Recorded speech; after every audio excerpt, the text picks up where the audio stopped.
Good morning, Unity of Charlotte.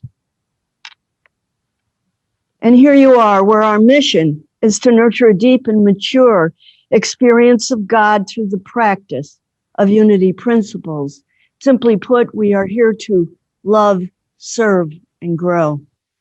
I'm Reverend Pat Dre, and I am glad that you are with us this beautiful Sunday morning on Zoom or YouTube.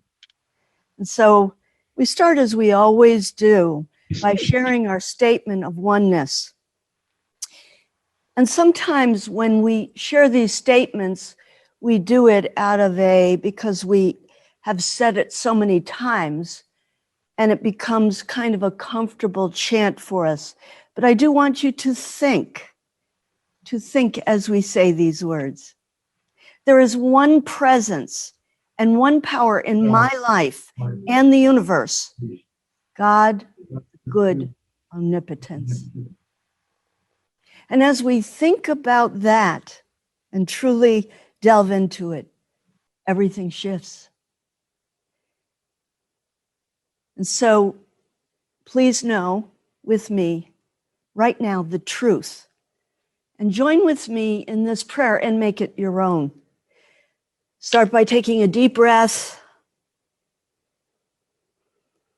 and letting it go and relaxing in place and physically noticing in your body the ability to relax. Your facial muscles, your shoulders, your diaphragm. And breathing in again and letting it go. I know that there is just one.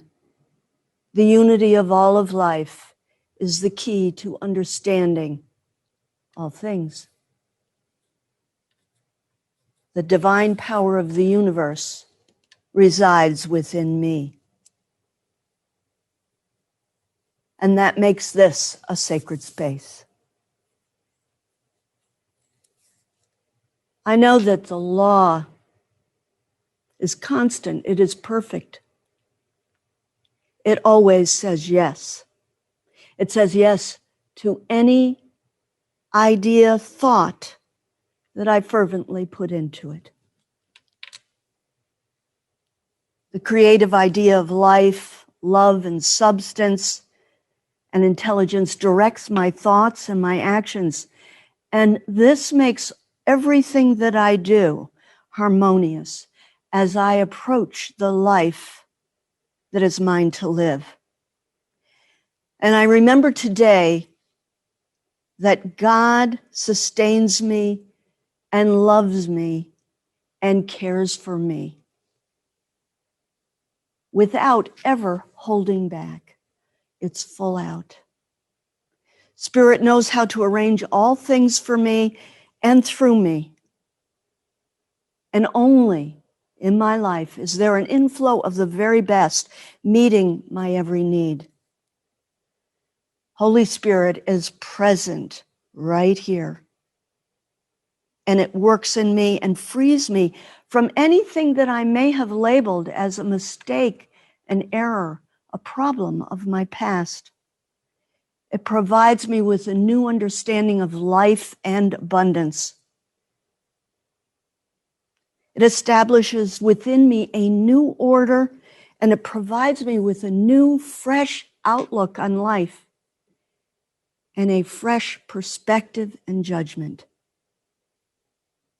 It floods me with new light, and this light directs me in ways of peace, health, and happiness. And whenever I'm faced with negative thoughts or negative perceptions or overwhelmed feelings, I remember to take some quiet time of study and prayer. Any inharmony or feelings of lack or worry or a sense of being down will be released, will be dismissed within me. The truth floods my soul with an entirely new light and new peace. And I relax and allow the abundance of life and the wonderful love of God to flow freely in and through me. It restores order and health and a sense of well-being. I see my affairs in a different light, and I sense the inner assurance, the whispers of God, providing, directing, enlightening, and prompting me.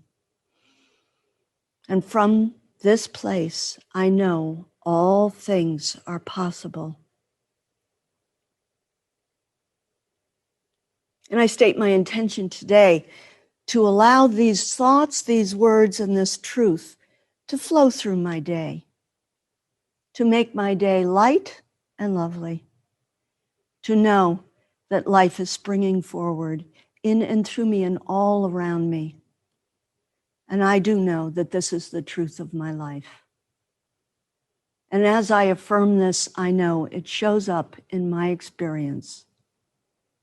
And join with me in saying, and so it is. Amen. That prayer came from my favorite, Myrtle Fillmore, in her healing prayers.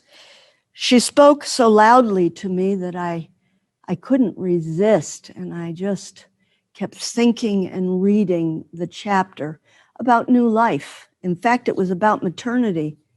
But you see, my maternity days are over, but not my maternal instincts. They're here right now. We never finish giving life to life, adding life to our own life. It's a great book. Thank you again for joining us here at Unity of Charlotte. I'm reminded today again of Neville. I've been pouring through his books again. I brought this up a couple of times. I hope you listen and take some of his stories to heart, because even though they happened 100 years ago, they're just as fresh as when they happened, because they still impress people by the words of power. So Neville was wanting to go home to Barbados. He was born in Barbados, and he wanted to go home, but he had no money. It was 1933, and New York City, where he was living then, was still in the midst of a depression. And for a dancer and an actor, as he was then, before he became an avowed metaphysician, changing lives and talking around the country, he was trying to figure out his life then. And his mentor told him that if you want to go to Barbados, be in Barbados. And he kept saying that to him with emphasis. And one time when Neville was frantic about this, he asked his teacher again, he said, "How do I get to Barbados?" And his mentor yelled at him and said, "Be in Barbados," and slammed the door. And that's when Neville started to take him very, very sincerely and to heart. And so everywhere he went, he thought of himself in Barbados. And the day that the last ship was sailing, because you couldn't fly to Barbados in those days, he received a wire from his brother saying that there was a prepaid ticket on the last boat to get there in time for Christmas. And it was all expenses paid, and to not fear, to use the restaurants and the bar freely, because he would meet him at the port and pay all of his fees. Plus, he sent $50 to buy anything he needed in clothing for the trip. And so the mantra in my family, because I've talked of this story, and my children, adult children, are very good at manifesting in their lives. Whenever they're talking about something that they want to manifest, they say emphatically, "Be in Barbados, be in Barbados." So that's our mini lesson today before Reverend Sally takes us through a major and empowering lesson. I know that I want to share some of the announcements that are coming up. And one that's a favorite topic of conversation wherever we go in our unity circles lately is, when are we opening? And I know that we are opening at the right and perfect time. In fact, our entire board, your entire board, is engaged in leadership classes right now with Unity, Unity Worldwide, Unity UMass. And these leadership meetings happen once a month, and they are very powerful and very good. And we get chances to talk about them in between times with our own board and the powerful lessons that we're learning that are helping us support the grand idea of the mission-centric unity of Charlotte. And this last class talked about all things that go into the best way, the best process to open up again, as we are learning from other churches. And so the board is taking this into consideration, and you are going to be hearing fairly shortly about our plans to open up. It's just that to do it really well and make it a wonderful experience for everybody, preparation. Preparation is a very, very good thing. So we are in that process right now with announcements to come soon. Another wonderful new event that is happening is Reverend Robin Volker, whom you've heard quite a number of times now, has a class, the Prosperity Principles and Practices. It's a new class that's offered by Reverend Robin via Zoom beginning on May 11th. This is a 6-week series that will meet on Tuesdays from 6:30 to 8 p.m. via Zoom. And I encourage you to go to our website, because it's announced on the website, to take a look at that link. And it's based on a book that's a favorite of mine, Spiritual Economics, by Eric Butterworth, an extraordinary, talented New Thought teacher and an amazing author who puts our principles into easy to understand and put in your life principles. If anyone you know is in need of prayer, you can place a prayer request at our website. We are happy to pray for you. And always keep in mind, 800 Now Pray, the Unity website, for a personal affirmative prayer. I do want to mention our ongoing meetings. The Unity Men's Group has 2 different meetings. One is on the second and fourth Wednesdays here at the church from 9:30 to 11. The other is on the first and third Wednesday evenings via Zoom. So that's an evening meeting on the first and third Wednesdays. That's this week from 7 to 8:30. Go to the website for the link. The Affirmative Prayer and Meditation Group meets on Tuesday evenings from 7:15 to 8 p.m., setting a prayerful energy for our church, the city, and the world, and bringing into our experience new advances here at Unity of Charlotte in the mission-centric vision that we continue to hold. Dialogue as Service is on Wednesday mornings by Barbara Rolfe from Wednesday afternoons from 1 to 2:30 p.m. via Zoom. The book club is a lively discussion at Unity. They meet on the third Sunday at 11 a.m. And the Course in Miracles meets Thursday mornings from 9:30 a.m. via Zoom. Course in Miracles will change the way you see the world. Those are our announcements. Checking to see. We are all set. And I want to welcome our very own Reverend Sally. We love it when you're here. I was eavesdropping on the morning discussion, so refreshing. And it's over to you with love and deep appreciation, Reverend Sally. Thank you, Reverend Pat. As always, you set a beautiful tone for the Sunday morning. We're so glad that you're with us today, too. So I'm going to invite you to turn to speaker view. Actually, Alan, it's still showing Unity of Charlotte, so maybe that's not working. I don't know if there's any way that, because I'm not showing up when we do the speaker view. So anyway, whatever view you have is fine. I'm going to go back to gallery view because that's a little bit easier. So welcome. And so glad you're here. Happy May. Can you believe it's May? What a wonderful spring we're having. The weather is beautiful here in North Carolina, and we're just soaking in every bit of it, aren't we? After a very long winter. And my talk today is entitled Growing in the Dark. And do you feel like maybe you've been doing that for the past year or so? That there's been some dark spots and where you're wondering, what the heck am I doing? Well, I'm going to address some of those issues today, but I'm going to start with one of my favorite songs by Eddie Watkins Jr. Let me share my screen with you. It's called I Am the Place Where God Shows Up.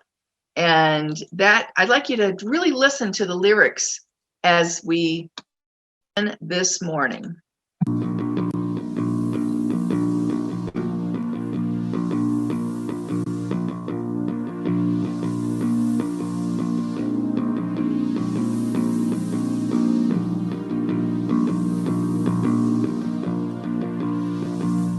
Am I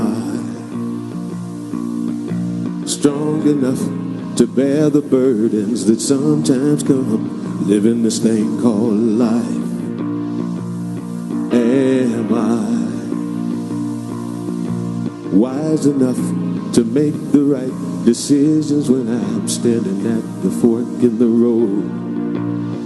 Sometimes I wonder and ponder, only to realize I'm not alone, and there's nothing I have to do on my own, because I am the place where God lives, moves and breathes and has its being. I am the place where God shows up. I am the place where God lives, moves and breathes and has its being. I am the place where God shows up. Will I have enough to do the things I need to do to take care of myself? Will I have the health of mind and body to live a life of grace and wholeness? Sometimes I wonder and ponder, only to realize I'm not alone, and there's nothing I have to do on my own, because I am the place where God lives, moves and breathes and has its being. I am the place where God shows up. I am the place where God lives, moves and breathes and has its being. I am the place where God shows up. I am the place. I am the place where God You are the place. Moves and breathes and has We are the place. I am the place where God shows up. I am the place. I am the place where God You are the place. We are the place. I am the place where God shows up. I want you to clap your hands and sing it with me. I am the place where God lives, moves and breathes and has its being. I am the place where God shows up. I am the place where God lives, moves and breathes and has its being. I am the place where God shows up. I am the place where God lives, moves and breathes and has its being. I am the place where God shows up.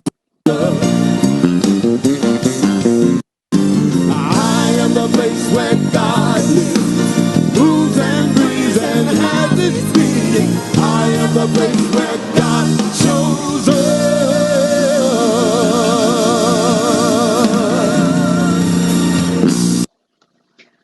All right.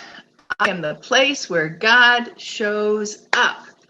And that's what you are. You are the place where God shows up as well. I want us to keep that theme going this morning as I talk about growing in the dark. I'm going to share my screen again and show our PowerPoint, because that's what we're here to do, is we are here to be a place where God shows up. And so and walk through our life here of growing in the dark. And when we get to that place, we realize, wow, this is something that I can do. This is something that I am destined to do as I move through these dark nights of the soul. Have you been there? Have you been there? I think many of us, most of us, if not all of us have. And so the dark night of the soul is a cycle that we go through again and again. It's a place where we get to reflect, where we get to go inward, and we get to grow beyond where we have always stayed.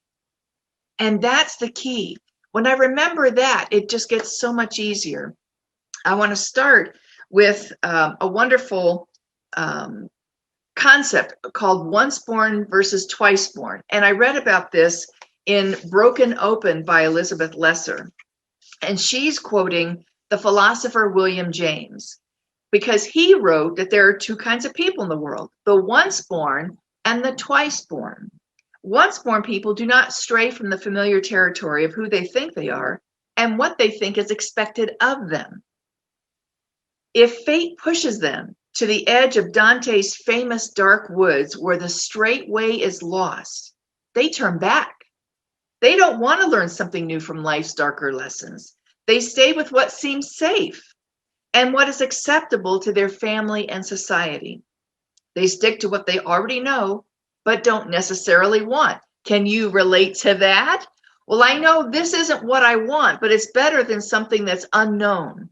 So many times I've said that, and that's what she's talking about here. The once born people stay with what they know, whether they want it or not.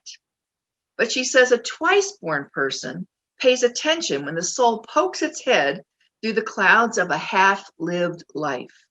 Whether through choice or calamity, the twice born person goes into the woods, loses the straight way, makes mistakes, suffers loss, and confronts that which needs to change within himself in order to live a more genuine and radiant life.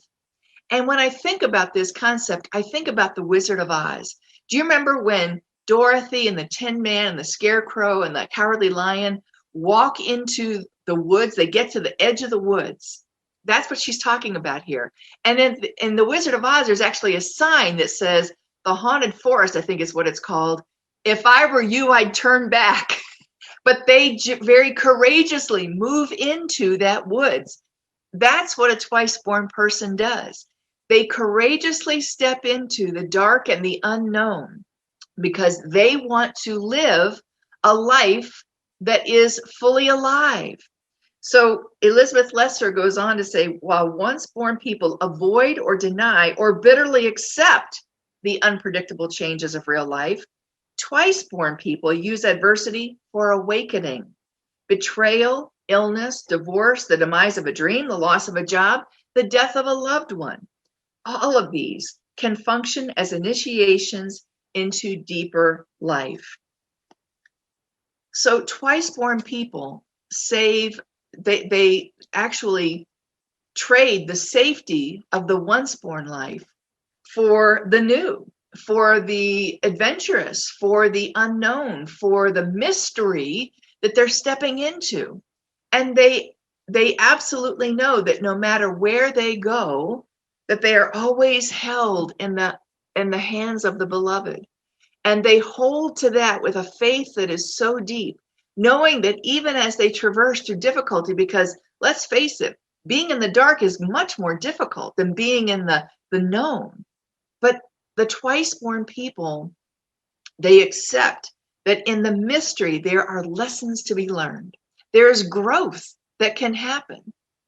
And because life is always, always moving forward, it's always growing, it's always advancing. You know, I just checked on some potatoes I'd stuck in the pantry for a while, and they'd started to grow buds. You know how potatoes grow their buds? And I thought, wow, even in the dark, these potatoes are still growing. There's something in them that's saying, let's push forward. Those little buds are meant to be something that it's exploring. Can I grow into new life here? And if potatoes can do that, you know, you and I have that innate ability within us as well. So I love the idea that we can move from being once born, always living the safe life, to being twice born. William James had it perfectly, that twice born. And sometimes I got to admit, I feel like I've been born many, many times, way beyond two, because I keep reinventing myself as I step into this newness, this way of being that trusts that life is always working for me. I can know that I am being born into something new that is miraculous, that's stupendous, and that life always has my back. That's the place where I want to stay. That's the place. And, you know, I had just come out of a very difficult time where over the past probably 6 months or so, I was really starting to I was being pushed into this mystery again. And I didn't like it because I wanted something familiar, especially with all of the swirl of the chaos of the last year. I wanted solid ground to stand upon. Can you relate to that? I wanted to know this is solid. I can count on this. And that wasn't happening.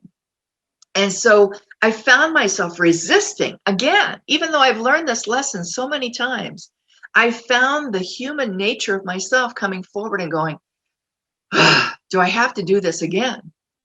And yes, apparently life said, yes, you get to go through this yet again.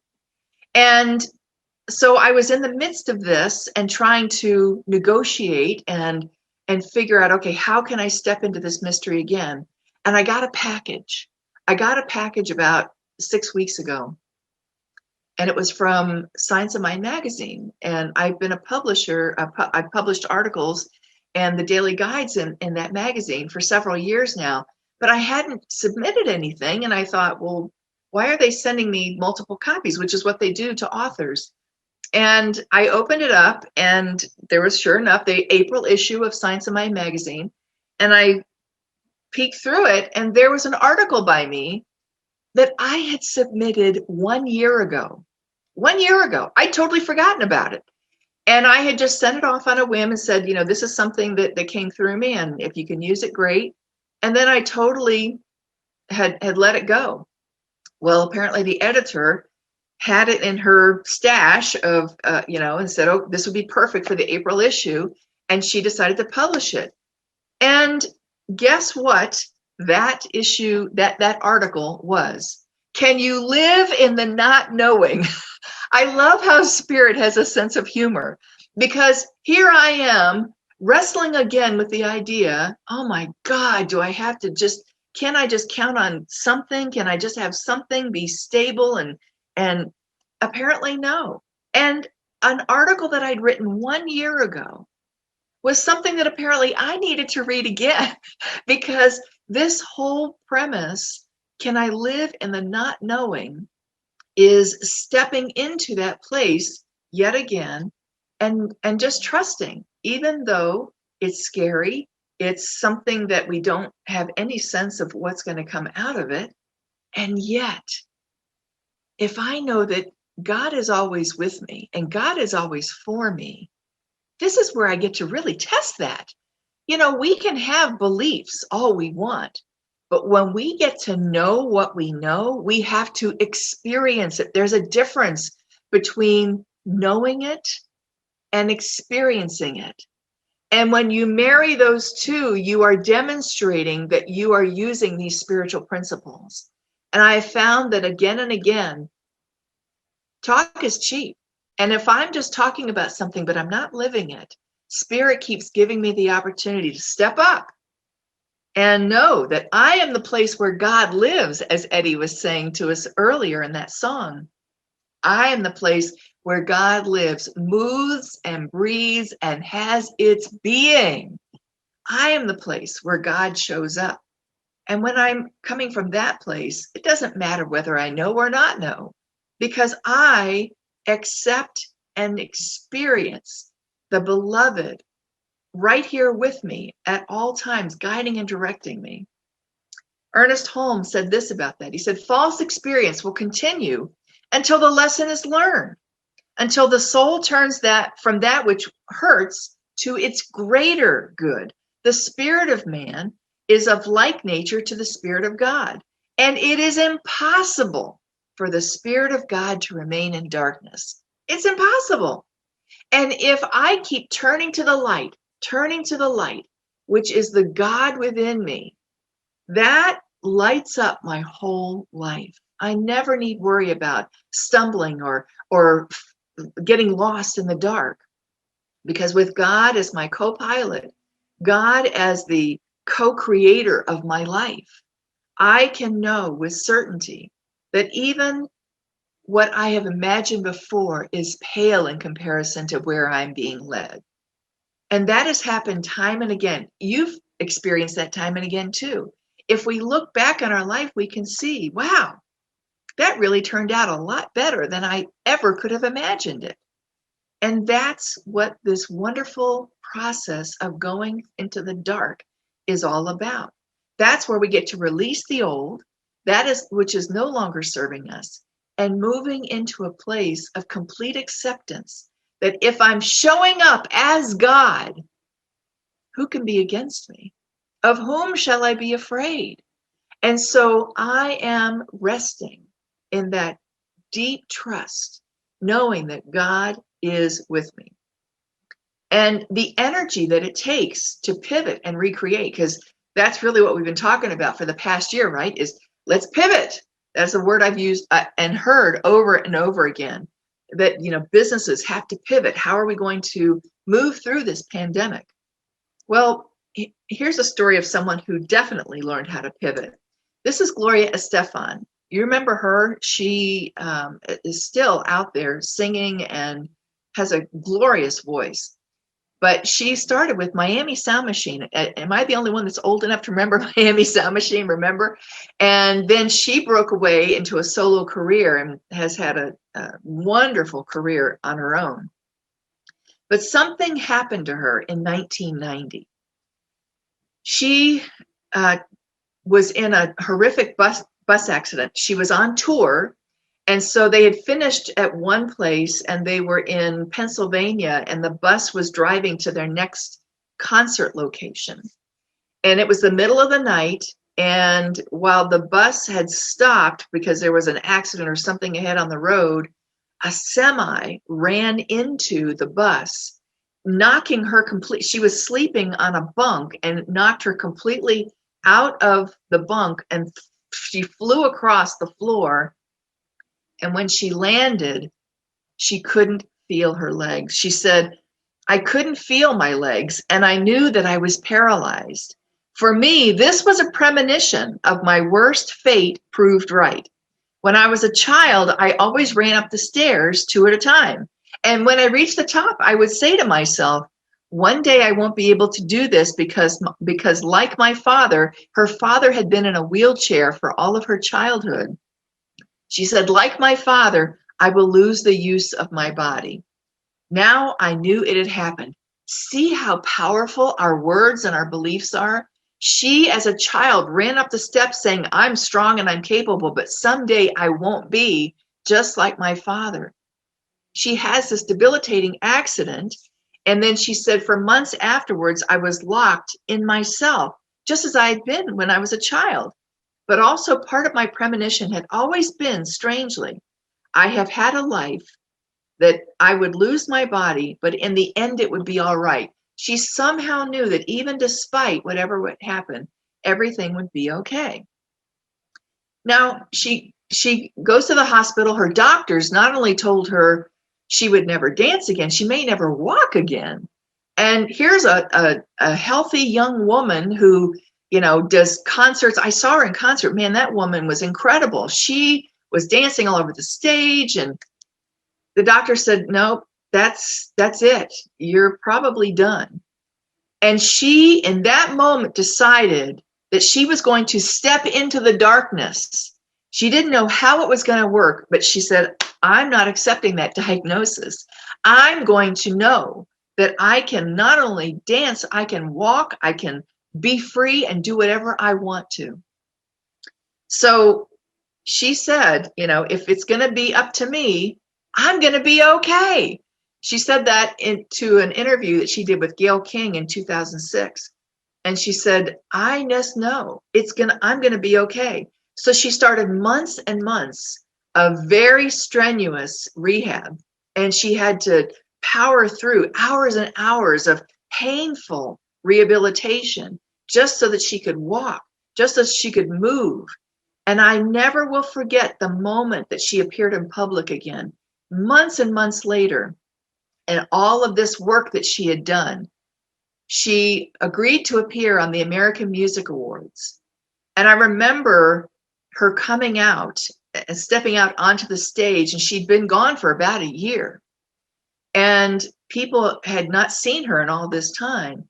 She walked out onto the stage and sang her new hit, Coming Out of the Dark. That was the song that she selected. And that went on to become a huge hit for her. This was her moment to acknowledge that she had been in that dark place and had walked right up to it and said, I'm going to do this no matter what. And as she did so, she gained new realizations and new ideas about herself. She kept holding to the idea that she didn't have to hold on to the belief that she'd had in her childhood. She could let that go. It no longer served her, and move to a whole new dynamic idea of her as a healthy, vibrant person for the rest of her life. Who says you have to, as you grow old, your body becomes less and less effective? That's just an idea that the human race has bought into, my friends. We get to choose how we are going to live and move and have our being. And if I am the presence of God, I get to show up as vitality and a life force that just can't be stopped.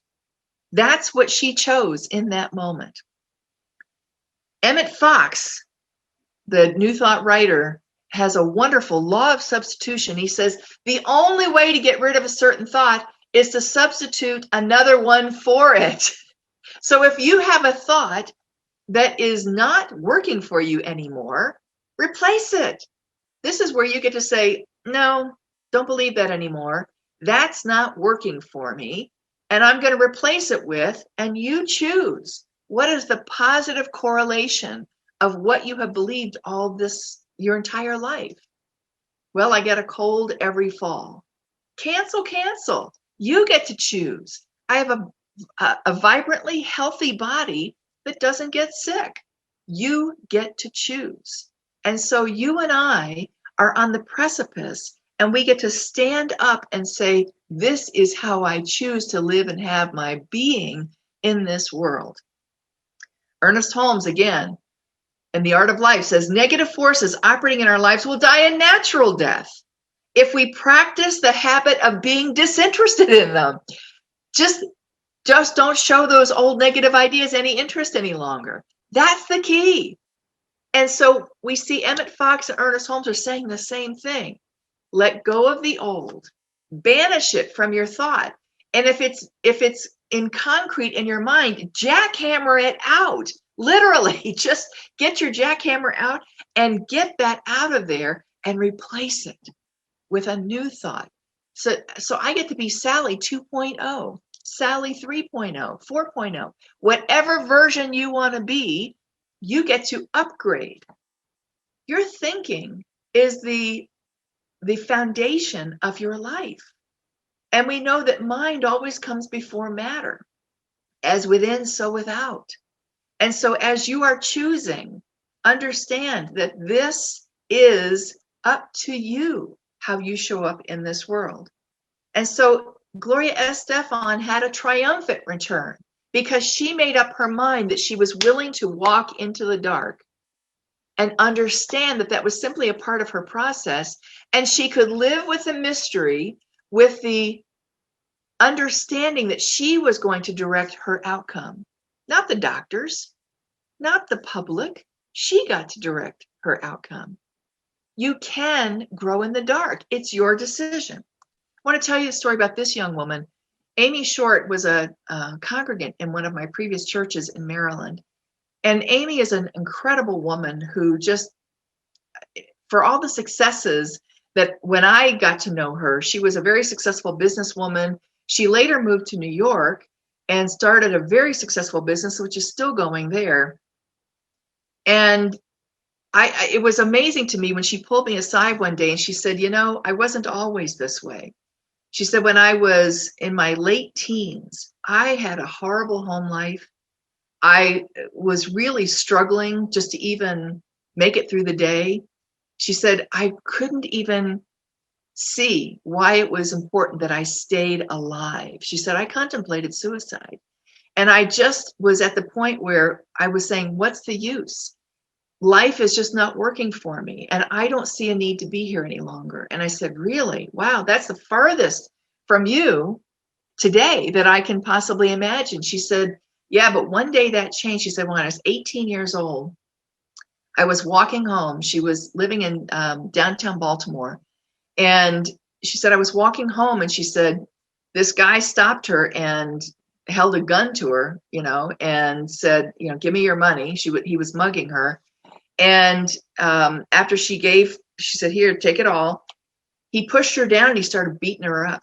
And she said, at that moment, in that instant, she said to herself, I want to live.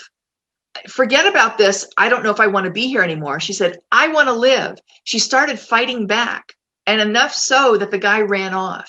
Incredible that I haven't even imagined yet.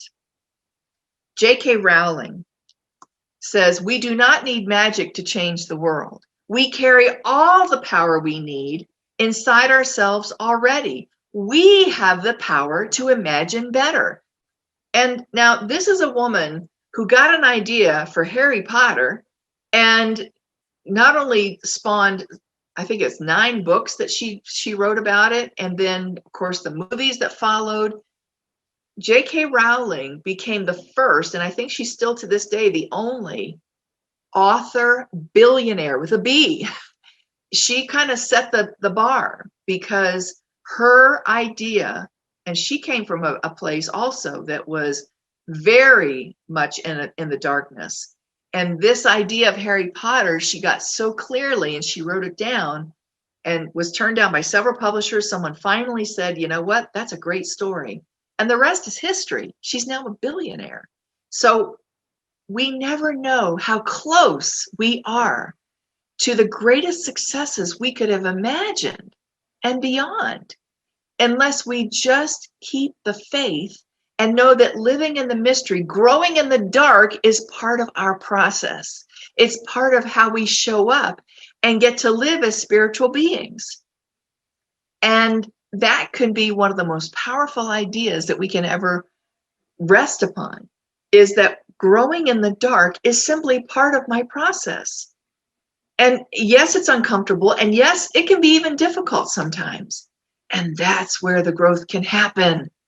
I don't grow when I just go to the gym one time and work out and say, wow, that was a great workout. I don't need that anymore. No, you keep pushing your muscles and you keep moving to a place that says, okay, I can be better at this. And your body responds. So I want to close with a story that is very near and dear to my heart. And you all recognize this gentleman, Gregory Peck, starring as Atticus Finch in To Kill a Mockingbird, one of my all-time favorite movies. And we know the story that Atticus Finch was defending an African-American man who was accused of raping a white woman. And this was set back in the 1930s in rural Alabama. And so the deck was already stacked against Tom, the defendant. But Atticus put on a brilliant defense for Tom. And he thought, we've got a real shot at this of getting a not guilty verdict. But when the jury came back and they all stood to hear the verdict, we know the story. The verdict was guilty. And even though Atticus had really done an incredible job of proving that he hadn't done this. And so Tom is led away and he's dejected, and Atticus saying, don't worry, we're going to appeal, don't worry. And so the courtroom starts to empty. And the best scene in the whole movie is what happens next. The courtroom has emptied, the bottom floor, and back then the African Americans had to sit up in the balcony. And so all of the African Americans were sitting in the balcony. You can see that in the picture on the left there. And the bottom of the courthouse, the first floor of the courthouse had emptied. And Atticus Finch is at his table. He's packing up his satchel to leave. He's clearly upset, dejected. He can't believe that he lost the case, and he just feels terrible about it. And he starts to walk out of the courtroom. He's totally unaware that as he's walking out of the courtroom, every person in that upper balcony stood to honor him and to honor him making the fight to stand up for this innocent man. And as a matter of fact, his young kids had snuck up into the balcony and were sitting with the minister, and you see them in the center of the picture there up on the upper portion. And Scout, the daughter, had fallen asleep, but she was sitting there on the floor of the balcony. And the minister says, "Stand up, Jean Louise, your father is passing." Very powerful moment in this movie. And Atticus Finch is completely unaware that there is a whole group of people that are honoring what he has done. And I think of that scene when I get in a place where I am totally unaware, as I'm growing in the dark, as I'm going through a dark night of the soul, as I'm standing in the midst of doubt and worry and chaos, and I'm trying to figure out, how do I make this work? And I don't even recognize that Spirit is fully supporting me, even in this moment. Just like Atticus Finch. I am unaware that in the midst of my growth, in the midst of the darkness, I am being fully supported by the universe, even when I cannot see it. Because sometimes it takes me to get to the other side to understand, oh, that's why that happened. That's what I got from that. That's the gold that I was able to mine from that experience. And so when I get to those places, I remind myself, stand up, Jean Louise. Stand up, Jean Louise, and honor the process that you are in and the courage that it's taking for you to walk through this grand mystery called life. So if you're in a tough place right now, the God within you is honoring you for the courage it takes just to show up every day and know the truth that you are being supported no matter what. And that even if you can't see it yet, it is there. That there is an underpinning underneath you that is holding you up always, if you simply stop to acknowledge it. And if you're hanging on by your fingernails, like I was a few months ago, and sometimes when you're in that place, you just feel like, oh my God, can I hold on for any longer? Know that the God within you is honoring you right now. Stand up, Jean Louise, your father. The God within you is honoring you, is passing right now. And if you feel like you're in the dark and nothing is showing up that you want in your life, I know many of us are in that place right now. The God within you is honoring the place within you that has not given up hope. Stand up, Jean Louise, your father is passing. And if you feel like you're slipping from being a twice-born person back to a once-born person, Know that the God within you is saying, you've got this. I know that you can do this. Let's co-create an incredible life together. Stand up, Jean Louise. The Father within you is passing. And maybe like Gloria Estefan, you're in the middle of a health crisis and you feel like you don't have the strength or the energy to keep going. The God within you is honoring your deep commitment to keep showing up. Stand up, Jean Louise. Your Father is passing. You and I have an incredible opportunity, again, to know the truth that God is showing up right here and right now as you, and that the power that you have within you knows all, sees all, and is all. And you can walk through that dark place and know that even if you don't have all the answers, something within you does. And so you too can master growing in the dark. Take that with you this week and know the truth that the God within you is always showing up, lighting your way, being the lantern that you can hold up. Even if it's only for the next step, that's all you need. You don't need to see the whole staircase, just the next step. Know that stand up, Jean Louise, the Father, the God within you is passing, is knowing the truth about you, and all is well. Namaste. Okay, we just took in a lot there. Let's take a deep breath in and let it out. Let it out. This is the truth of who you are. We're so glad you're with us today. We're so glad that you've been able to spend your Sunday morning. We take that very seriously. We want to make sure that this is worth your time each and every Sunday morning. And so we offer you the opportunity to know the truth, that you are in a process always. The law of giving and receiving, the cycle of giving and receiving is always, you can't just breathe out. You've got to breathe in. You can't just breathe in. You've got to breathe out. There's a law of circulation that's always at work here. And so as I share my screen again and go to our slide deck, I see that this is our time to come together. And if you received anything of value this morning, we sure hope that you did. If you decide that this is something you would like to be a part of and keep this program, this community going, because Unity of Charlotte is you. That's it. You are a part of it. That we lovingly receive the gifts that you, even if it's just your good thoughts, but whatever it is that you would like to share with us, we lovingly accept that today.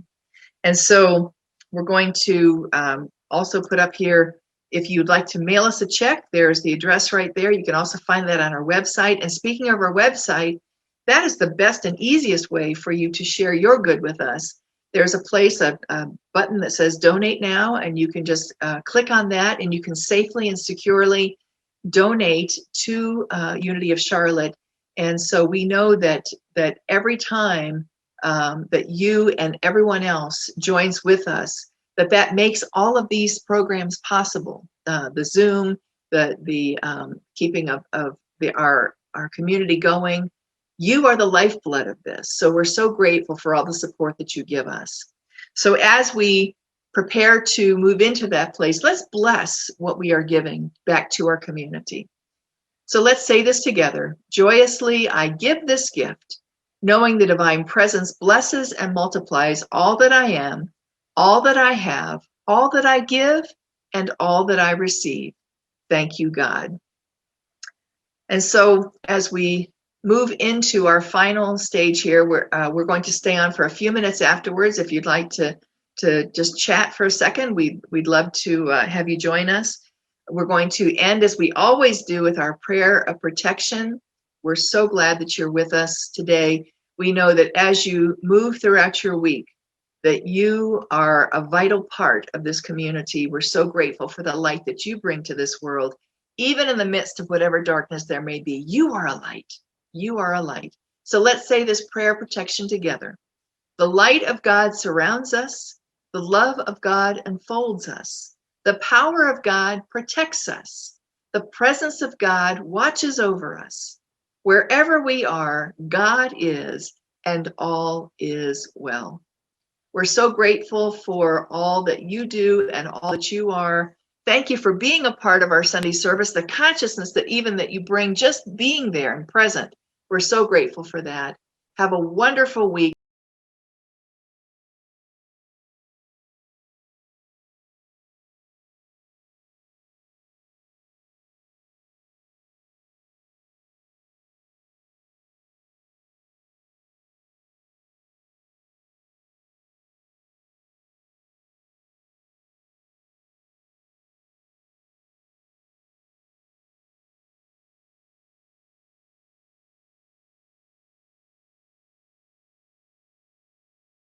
I'm going to open it up now if you want to unmute yourself.